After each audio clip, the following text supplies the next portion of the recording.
We're on. Oh, okay. Lights and camera. Good morning. This is the time and place for the zoning administrator's hearing for September 30, 2009. My name is Edith Fuentes, and I will be conducting the hearing as hearing officer. We have 4 cases today, and relevant exhibits are posted on the panels located directly behind me. And just a quick announcement. For case number variance 2009-019, location is 2256 Hollister Terrace. This case will be continued to our next regularly scheduled zoning administrator's hearing of October 14, 2009. And if there's anybody here for that case, then just to let you know, this will be continued to October 14, 2009. Again, location is 2256 Hollister Terrace. And the other case is variance case number 2009-032. Location is 3055 Piedmont Avenue. This case will be taken off calendar and will be renoticed. And again, 3055 Piedmont Avenue. This case will be taken off calendar and renoticed. And I don't see anybody here, so. Okay. Let me just quickly go through our hearing procedure. Under the provisions of Title 30, Chapter 30 of the Glendale Municipal Code, a variance shall be granted if 4 required findings are present. 1. That the strict application of the ordinance would result in practical difficulties or unnecessary hardship inconsistent with the general purposes and intent of the ordinance. 2.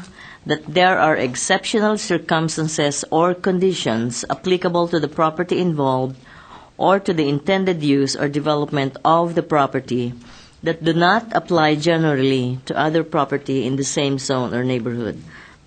3. That the granting of the variance will not be materially detrimental to the public welfare or injurious to the property or improvements in such zone or neighborhood in which the property is located. And 4, that the granting of the variance will not be contrary to the objectives of the ordinance. Excuse me. For applications involving parking reduction permit, the application shall also meet the procedures and criteria set forth in Section 30.32070A and Table 30.32B with qualifying project features. If the evidence presented in the application and at the criteria meets at the hearing meets the criteria just described, then the zoning administrator can either approve or impose conditions for approval on the case in question. If the findings of fact are not evident, then the request will be denied. Notification of this hearing was accomplished by the use of public notices, which were mailed to property owners located within 500 feet of the subject property, physically posted on the site in question, and placed in the local newspaper. Excuse me. The hearing will proceed as follows.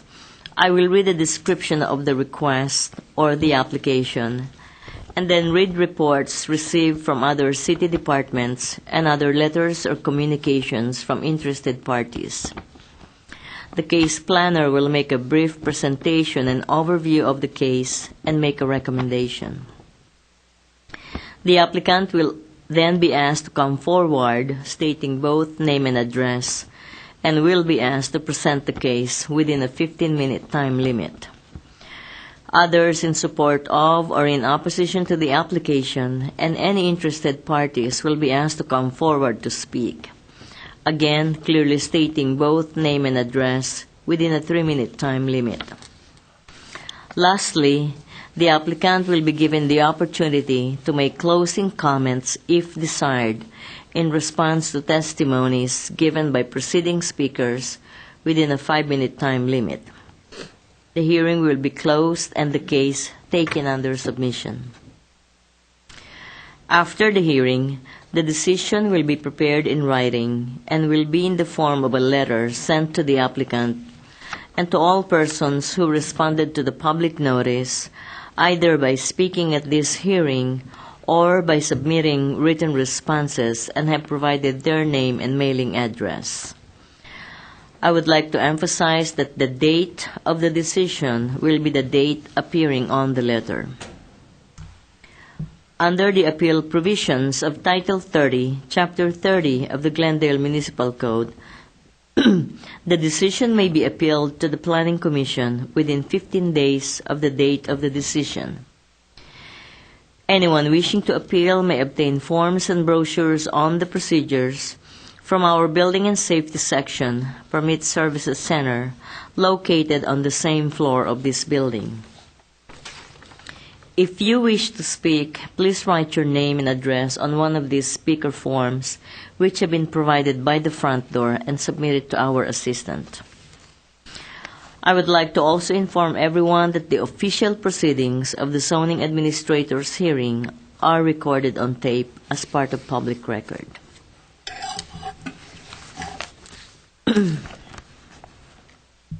Okay, these two cases are the same application and the same location. So if there's no objection from anyone, we could take the two cases together and you can do your presentation for both of them.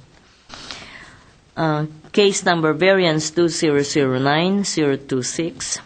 Location is 1304, 08, and 10 South Brand Boulevard, and 110 and 116 East Cypress Street. Applicant is Lyle Hudson. Owners is Subaru of America, Inc., care of Rick Crosson, VP Dealer Development. Case planner is Roger Kiesel.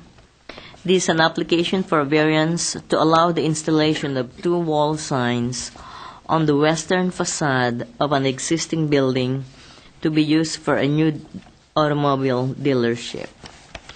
And the other case is PPR 2009-005, the same location and applicant. This is an application for a parking reduction permit to allow the expansion of an existing building and the location of 2 storage structures to facilitate the location of new automobile dealership, requiring 48 parking spaces on a site that is proposed to contain 38 parking spaces and 11 tandem spaces. So it's 38 plus 11, right? Correct. Okay. Located at 1304, 08, and 10 South Brand Boulevard, and 110 and 116 East Cypress Street, in the CACS, Commercial Auto, Commercial Specialty, R2250, Medium Density Residential, DD, Design Development Overlay, and PSD, Parking Structure Overlay Zone, described as lots 2 through 6, tract number 5268, and portions of lots 1, 2, and 22, block 2, a Chandler's replat of blocks 1 and 2, Villa del Tract. And let me just quickly go through some of the comments. Actually, Ms. Fuentes, the only agency that had comments from the city were Department of Water and Power, and so those Okay. are those are on tap.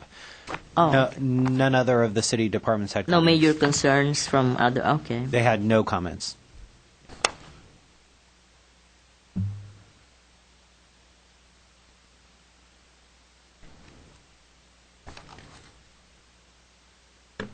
Okay, and basically from GWP Electrical Engineering section, Any new structures must maintain the California General Order Number 95 horizontal and vertical clearances from all overhead power lines and maintenance of their existing electric utility easement. And for any questions or information, coordinate with GWP Customer Service Engineering Section. And that's about it. Okay. Mr. Kiesel. Good morning, Ms. Fuentes. The case before you this morning is a variance and a parking reduction to allow the installation of 2 wall signs on the western facade of the existing building and to allow the location of 2 storage structures within or without providing the minimum number of required on-site parking spaces. The project is located at 1304, 1308, 1310 South Brand Boulevard and 110 through 116 East Cypress Street in what will be the new Subaru automobile dealership. The site plan is in back of you, and actually, let me just highlight some. I was going to ask you to walk me through the site. Okay, this is Brand Boulevard, Cypress. This is the existing building. They're in the process of adding on to it, which is back here. The proposed signage is located on this facade here. The storage structures that they're proposing are located in the far southeastern corner of the site. One here, one here. Just project map. These are the elevations of the existing building with the new addition here.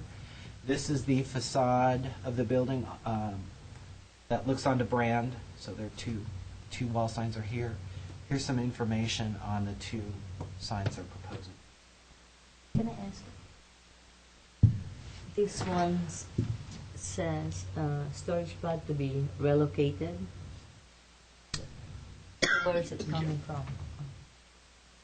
They are in this general area now. Okay. In fact, previous to Subaru buying the site and operating, or in anticipation of operating their dealership here, the previous use had these 2 pods here, the 2 storage structures, in this area, I should say. They didn't have proper approvals or permits to have them there.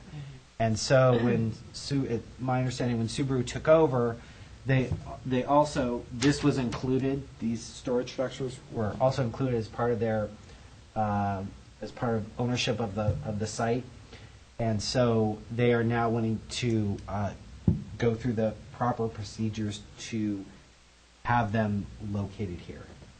And this is an existing 2-story building? Correct. This is the entire 1-story addition? Right. That is almost complete. Okay. Yeah, I remember hearing In this for something. June? Yeah. Yeah. June of this year. And didn't we make a condition about removing those storage pods? I'm not sure if it was a condition. It was either a condition or it said to be removed on the plans. Okay, thank you. Can you get the old file? Old file? Thank you.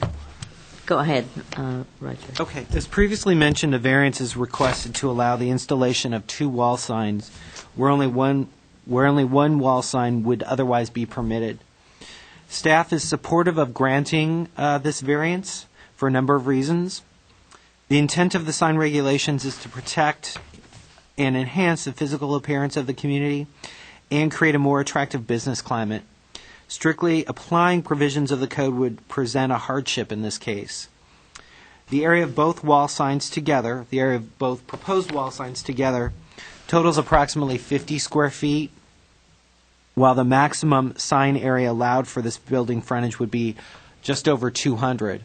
So while they're proposing 2 wall signs where the code would only allows 1, those 2 wall signs total just 25% of the area that they would otherwise be allowed. Okay. Additionally, the traffic and transportation section did not cite the proposed wall signs as being safety hazards, which is important for making, as part of making one of the findings. Most automobile dealerships on South Brand Boulevard are contained in large buildings that are architectural features unto themselves and therefore attract attention for their businesses.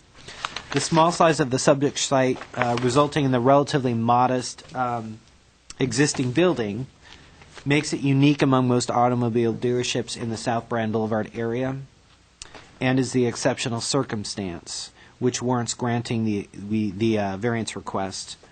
The applicant constructed a tower element in order to provide additional interest to this modest building, and you can see that in the front elevation. This element is not in the same plane as the remainder of the building facade, and therefore the proposed sign, which is the Subaru logo, placed on it, is considered a second sign, where if it had been located on the same plane, it would have been considered part of the Subaru sign.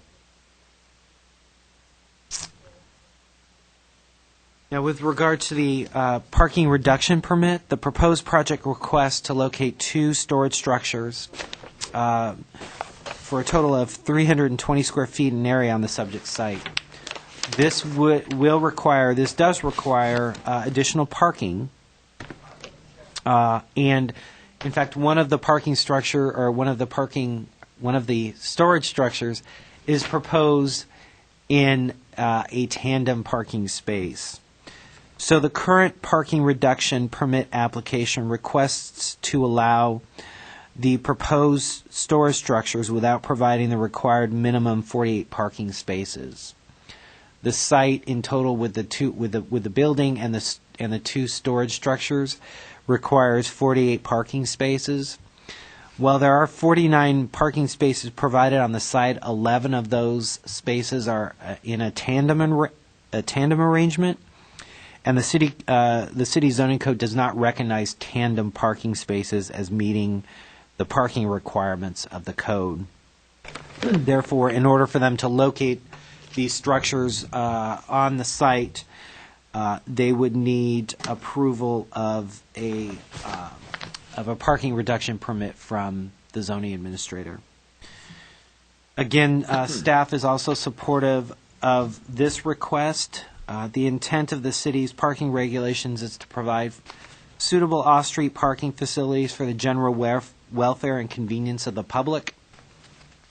The proposed project will comply with the intent of the parking regulations.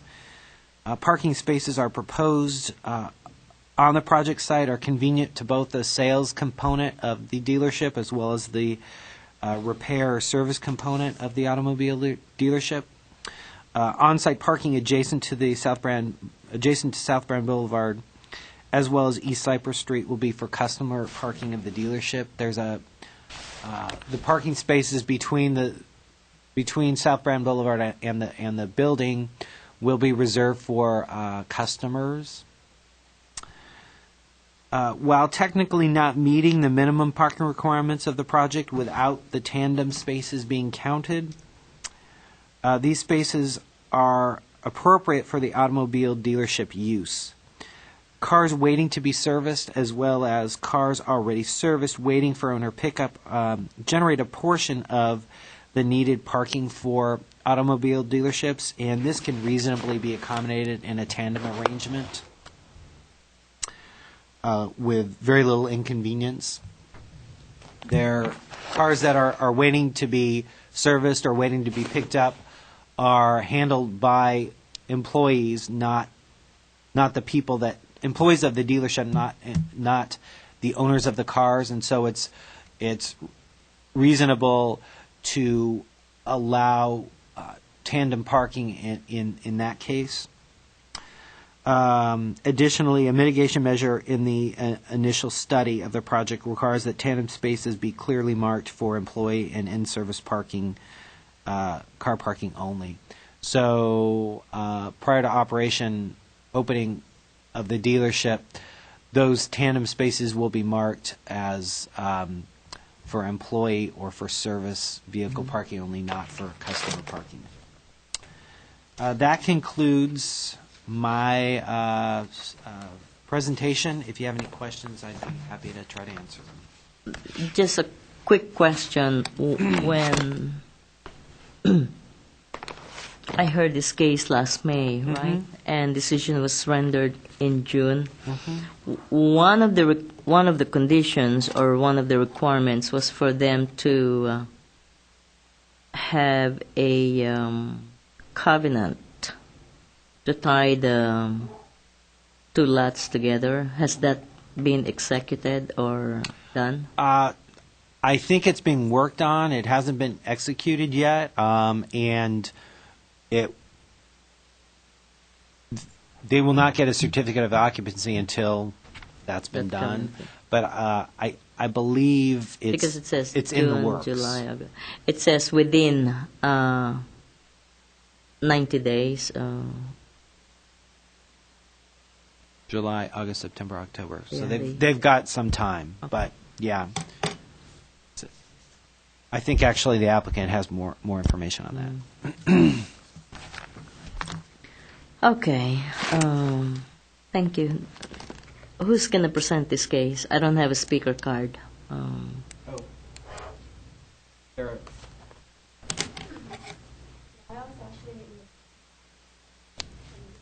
Oh, he's going to present. Okay, the applicant is not quite here yet. You want to take a 5-minute break? Yeah, let's take a 3 or 5 minute break. Okay.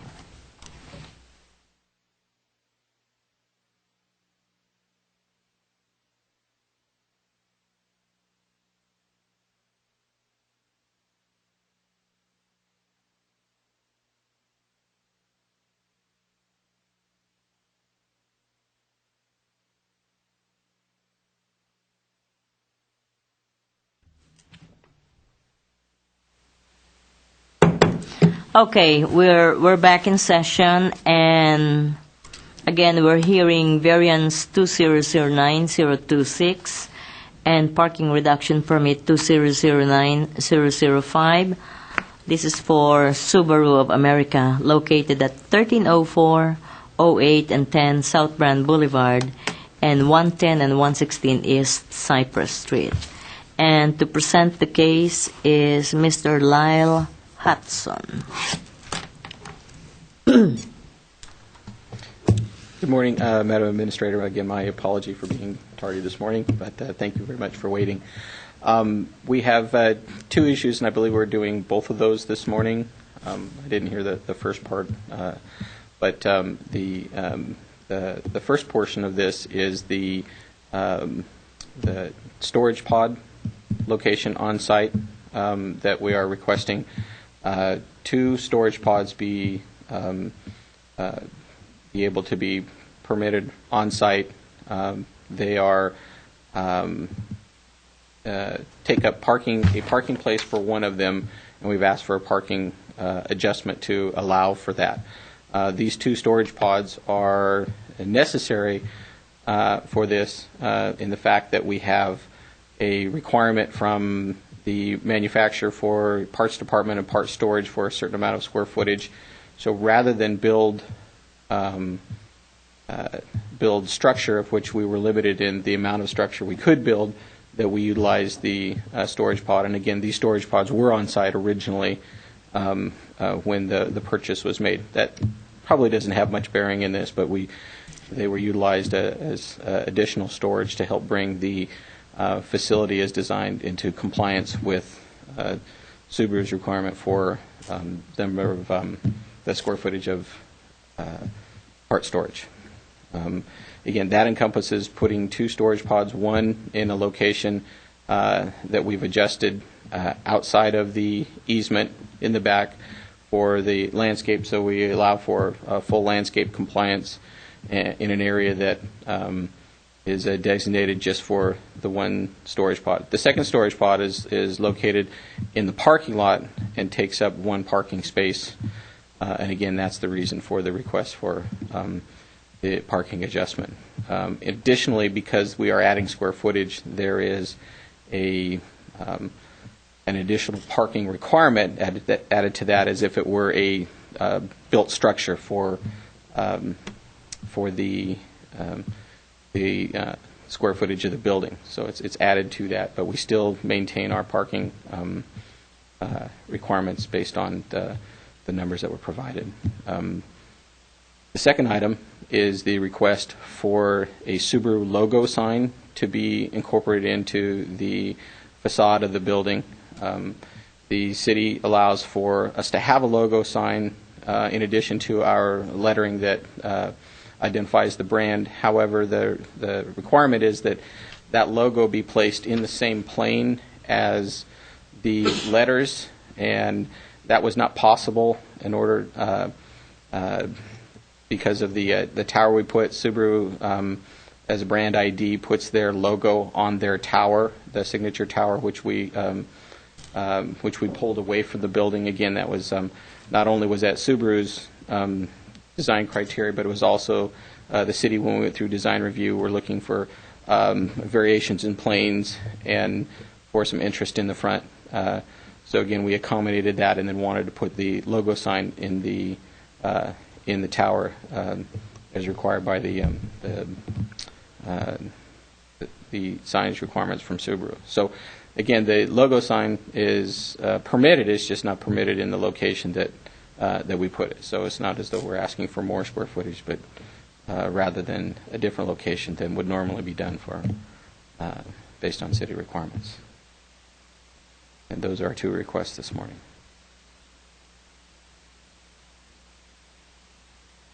When you did that entire one-story addition, the entire one-story addition that you added at the back of the existing two-story building, I was just, what's the square footage of that entire addition? The entire addition is a little under Approximate. 3,400 square feet. 3360. 3,360. And at that time, nobody thought of incorporating the storage for your parts and parts department? Well, it into that? was discussed of whether or not we could go up higher, which theoretically we could have done in order to do that. Again, it's a cost factor of building a second floor, blocking windows that we already had used on the second floor was not determined to be feasible in that sense. We also had a footprint that we were trying to maintain because of the existing drainage on the site and the parking lot in the back that we wanted to maintain. Had we gone out further and increased the building further, it would have taken us into the disrupting the parking lot and losing parking places. So the design of the footprint of the amount that we added was the amount that we could reasonably do and maintain parking lot, a workable lot, and the workable service stalls. We would have loved to have had more square footage and more building to do, but it didn't. It just was not feasible at the time to do that. And at the time, there were two storage pods on site that were essentially used for that. And again, we find out that they weren't. They were not legal. Yeah, right. Yeah, so, but that's what where the emphasis. I'll tell you honestly, I'm really struggling to find the practical hardship and difficulty in removing that, those two storage pods. So, I'm trying to find out what prevented you from incorporating it or putting it inside the building. The area that you're using those storage pods for, beside the fact that it's self-imposed. The good reason is it's already there, it's been used prior, and we don't want to remove it. And also, I remember when I heard the original cases back in May, that was one of the things I asked, if those storage pods are going to be removed, and I was told yes, they will be removed. So I'm trying to find out what's changed, what has happened that they cannot be accommodated or removed. You have to give me the justification why I should allow you to keep those storage pods in there, beside the fact that, like I said, it's already there, it was there before, illegally, or not illegally, but Yeah, I don't, and to take that back, I mean, we're not trying to justify the fact of using those because they were there before. That was certainly gave us an inkling that this might be an opportunity to do that, since they were, to do that, not normally something that's done. However, with the fluctuation in the economy and the opening and closing of dealerships, there is a magnitude of cost that we were able to support and build. In order to build another 400 square feet of building space on this site quite frankly, would have made this not a viable project. In order to utilize the additional square footage, we had the parking available for it. We just didn't have the available footprint or building opportunity to do that. We were already maximized by the number of service stalls. In fact, we actually had to cut back the number of service stalls in order to, because they have to be a ground floor addition. There also has to be service and parts storage has to be ground floor as well, because it needs to be serviced and supplied. You can't have them just on the second floor. So building additional square footage above presented additional costs that would have taken this project out of the financial realm of doing it. So quite frankly, it's a financial aspect that gave us the opportunity to put this building here in Glendale and to make it work in that location. There are other, at the time there were no other opportunities to do that. We felt like we could incorporate this and to do it. And as it turns out, that the available square footage just wasn't there. So the addition of that 200 square feet per pod, which may seem like not very much, is significant in the operation of the facility, so that there isn't off-site storage somewhere else and to have to support that. Part of the requirement for Subaru on their franchise is that you have minimum to support the volume of the store that they're going to do, and that includes the number of work stalls, number of or square footage of storage space for parts, showroom size. Everything else we were able to accommodate, just not the amount of square footage of part storage. So while I did mention that they were there on site, that's not a justification for asking for this. It was certainly an opportunity for us to look, since they were utilizing that in the future. And then when we looked at the parking, we had the parking to support that, and that's why we asked for it. okay. Thank you. Is there anybody else here who would like to speak in support or in opposition to this application? Do you have any closing comments? Just certainly available. I have the dealer candidate here, economic development. If there are any other questions as it relates to this. Okay. I don't have any. Thank you. Mr. Actually, Kiesel, I just wanted to interject a little bit. Next week at the Planning Commission hearing of October 7th, the Planning Commission will be discussing the use variance associated with the storage structures. The item before you today is the storage structures create a additional parking need, and that's not being provided on site. So they are requesting a parking reduction permit to allow them to do that. Mm-hmm. Okay. Thank you. I'm going to go ahead, take this case under submission, and we'll let you know. And I'm closing the public hearing at 10:18 in the morning. Thank you very much for coming.